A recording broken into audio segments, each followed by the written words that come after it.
नमस्कार प्यारे बच्चों।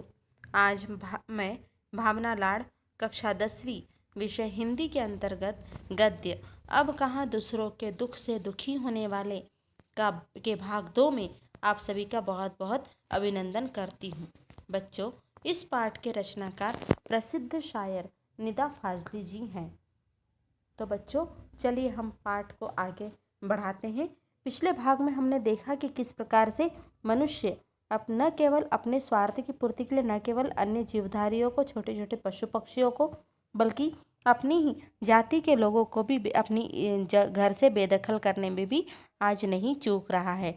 लेकिन लेखक ने पुराने समय के कुछ उदाहरण दिए, जैसे कि बाइबल के सोलोमन, जिसे कुरान में सुलेमान कहा गया है, न केवल मनुष्य की बल्कि अन्य जीवधारियों की मन की बातें भी समझते थे। अन्य उदाहरण उन्होंने दिया है सिंधी भाषा के महाकवि शेख अयास के पिता, जो कि एक छोटे से काले चोटे को जब उन्होंने देखा कि वह कुएं से उनकी बाह पर रेंगता हुआ दूर आ चुका है, तो उनके मन में गहरी संवेदना उत्पन्न हुई और वे उसे छोड़ने के लिए पुनः अपनी थाली को, भोजन की थाली को छोड़कर उठ खड़े हुए। अन्य उदाहरण देते हुए ये बताया है कि किस प्रकार से पुराने समय में जो लोग होते थे वे किस प्रकार से मानवता को मुख्य धर्म मानते थे, महत्वपूर्ण मानते थे और किस प्रकार से दूसरों के लिए सदैव सहयोग देते थे। लेकिन आज मनुष्य ने अपनी स्वार्थ सिद्धि के लिए किस प्रकार से न केवल अन्य जीवधारियों को बल्कि अपने ही जाति के मनुष्य को भी और अधिक उन्होंने परेशान करना, बेदखल करना शुरू कर दिया है। तो चलिए हम आगे पढ़ते हैं।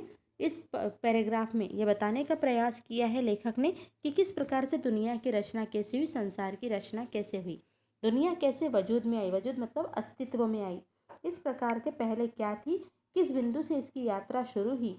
इन प्रश्नों के उत्तर विज्ञान अपनी तरह से देता है। आप लोगों ने विज्ञान में, साइंस में पढ़ा होगा कि किस प्रकार से संसार की, धरती की रचना हुई, लेकिन धार्मिक ग्रंथों में अपनी अपनी तरह से इसकी जानकारी दी गई है।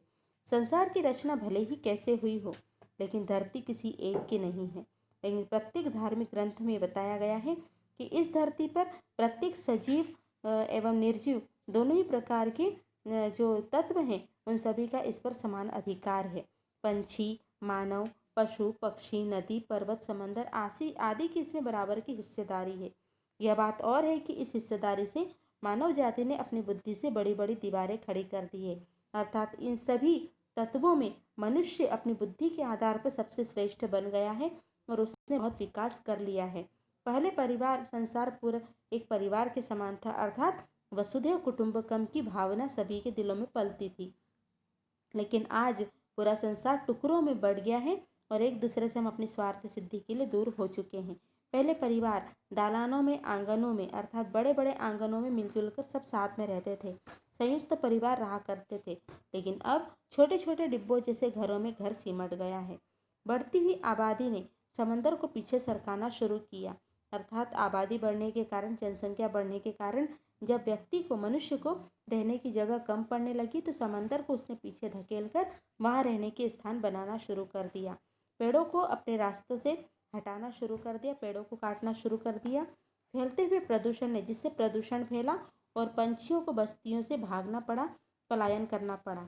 बारूदों की विनाश लीलाओं ने, जब महायुद्ध जो हुए, उनके बारूदों की विनाश लीलाओं से वातावरण में असंतुलन उत्पन्न हो गया, जिसका परिणाम है कि अब गर्मी में ज़्यादा गर्मी होती है, बेवक्त की बरसातें होती है, जलजले, भूकंप, सैलाब, तूफान, नित नए रोग हमें सामना करना पड़ते हैं। जिस प्रकार से कि आज हम देख रहे हैं कि कोरोना वायरस जैसी बीमारी से आज हमें जूझना पड़ रहा है। इस प्रकार से वातावरण, प्रकृति के असंतुलन का परिणाम है कि हमें तरह तरह के नित नए रोगों का सामना करना पड़ रहा है।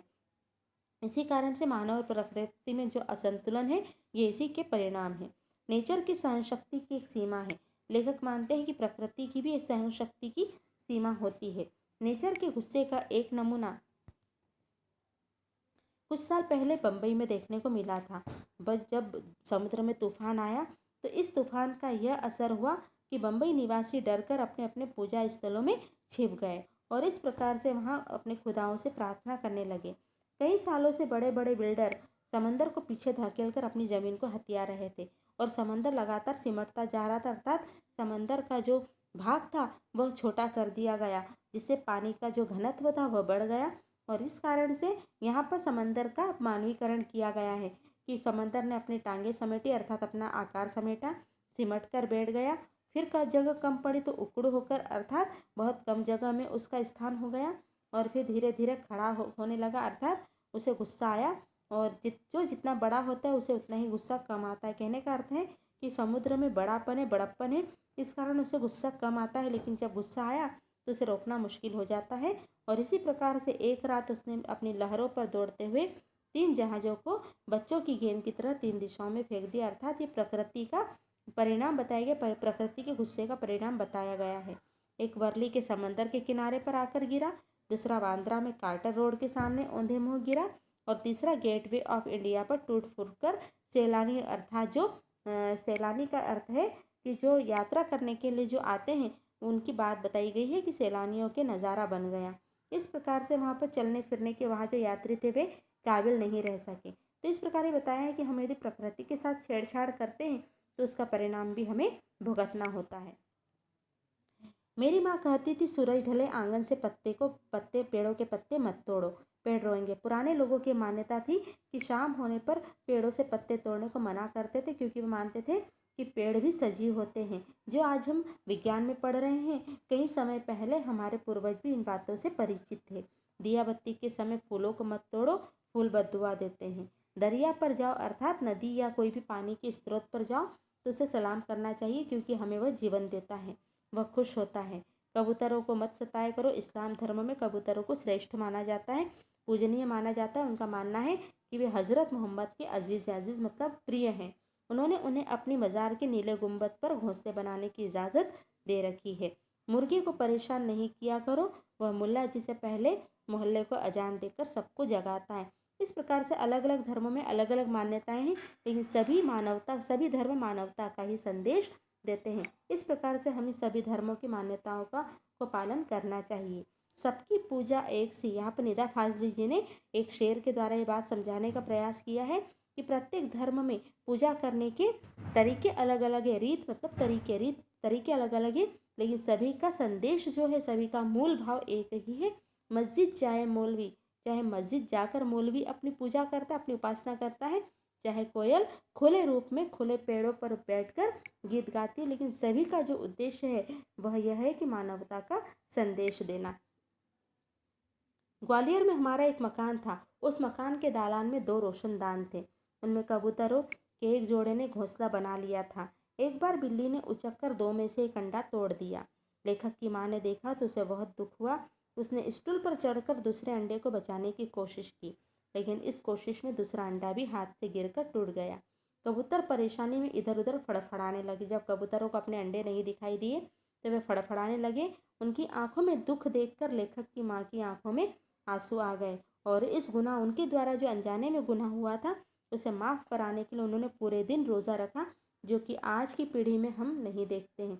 आज की पीढ़ी को किसी से कोई संवेदना से कोई मतलब नहीं है। कबूतरों ने के दुख को देखकर उनकी माँ ने दिन भर कुछ खाया पिया नहीं, सिर्फ रोती रही और बार बार नमाज पढ़कर हम अपनी इस गलती को माफ़ कराने की दुआ मांगती रही। तो लेखक ये बताने का प्रयास करते हैं कि उनकी माँ के द्वारा एक अनजाने में हुई भूल के लिए उनकी माँ ने इतना पछतावा किया। लेकिन आज के दौर में हमसे कितनी ही गलतियाँ होती हैं, लेकिन फिर भी हमारे मन में पछतावा नहीं होता। हमें किसी दूसरे की संवेदनाओं से कोई मतलब नहीं है। ग्वालियर से बम्बई की दूरी ने संसार को काफ़ी कुछ बदल दिया। वर्सोवा में लेखक बताते हैं कि वर्सोवा में आज उनका घर है, पहले दूर तक जंगल था, पेड़ थे, परिंदे थे और दूसरे जानवर थे। अब यहाँ समंदर के किनारे लंबी चौड़ी बस्ती बन गई है, अर्थात उन सभी पेड़ों को काटकर, जंगल को काटकर वहाँ लंबी चौड़ी बस्ती बना दी गई है। इस कारण से चाहे जाने कितने परिंदों चरिंदों अर्थात पशु पक्षियों के घरों को छीन लिया गया, और इस कारण से वे शहर छोड़कर चले गए। जो नहीं जा सके वो यहाँ वहाँ डेरा डाल लिया। डेरा डालना अर्थात अस्थायी रूप से उन पशु पक्षियों ने अपना स्थान बना लिया, अपना रहने की जगह बना ली है। इनमें से 2 कबूतरों ने, अर्थात इनमें उन्हीं पशु पक्षियों में से कुछ 2 कबूतरों ने लेखक के फ्लैट पर मचान पर एक घोंसला बना लिया था और उनके बच्चे वहीं रहने लगे थे। उनके खिलाने पिलाने की जिम्मेदारी बड़े कबूतरों की थी। वे दिन में कई कई बार लेखक के घर में आते जाते थे। और क्यों न आए जाएं। लेखक का मानना है कि आए जाएं क्यों नहीं, क्योंकि घर बनने से पहले यह स्थान उन्हीं का था, लेकिन उनके आने जाने पर हमें परेशानी भी होती थी। लेखक की पत्नी को परेशानी होती थी, वे कई चीज़ों को गिराकर तोड़ देते थे। कभी कभी लेखक की लाइब्रेरी में घुस जाते थे, तो कभी कबीर और मिर्ज़ा गालिब की पुस्तकों को गिरा देते थे। इस रोज़ रोज़ की परेशानी से तंग आकर उनकी पत्नी ने जहाँ उनका आशियाना था, अर्थात जहाँ वे फ्लैट के मचान पर रहते थे, वहाँ एक जाली लगा दी ताकि बड़े कबूतर वहाँ न आ सके, और बच्चों को दूसरी जगह कर दिया। उनके आने की खिड़की भी बंद कर दी गई। खिड़की के बाहर अब दो जो बड़े कबूतर थे, वे रात भर खामोश बैठकर अपने बच्चों को की प्रतीक्षा करते थे, लेकिन मगर अब न सोलोमन है। लेखक का मानना है कि न अब सोलोमन है। सोलोमन अर्थात जो पशु पक्षियों के हाकिम थे, पशु पक्षियों की मन की बातें जानते थे, बाइबल के नायक, न उनकी इस प्रकार सोलोमन है जो उनकी जुबान को समझ पाते थे और न जो उनके दुख को बांटे। न लेखक की माँ है जिन्होंने कि पछतावे स्वरूप पूरे दिन का रोज़ा रखा था।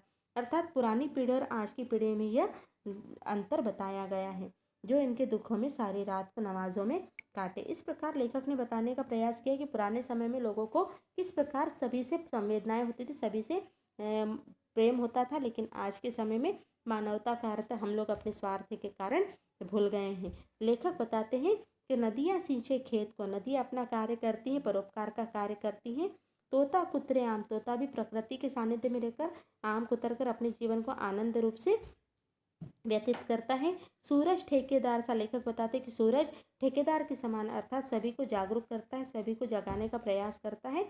सबको बांटे काम, तो प्रकृति ने सभी को अपने अपने काम बांटे हैं, इसलिए मनुष्य का भी यह कर्तव्य है कि वह किसी दूसरे के जीवन में बाधा उत्पन्न न करे और अपने जीवन से सरोकार रखे, किसी दूसरे के जीवन में कोई बाधा न उत्पन्न करते हुए सभी के जीवन में सहयोग दे, सहायता दे। इस प्रकार से लेखक ने बताने का प्रयास किया है कि इस जीवन में सबसे बड़ा धर्म जो है वह परोपकार का धर्म है।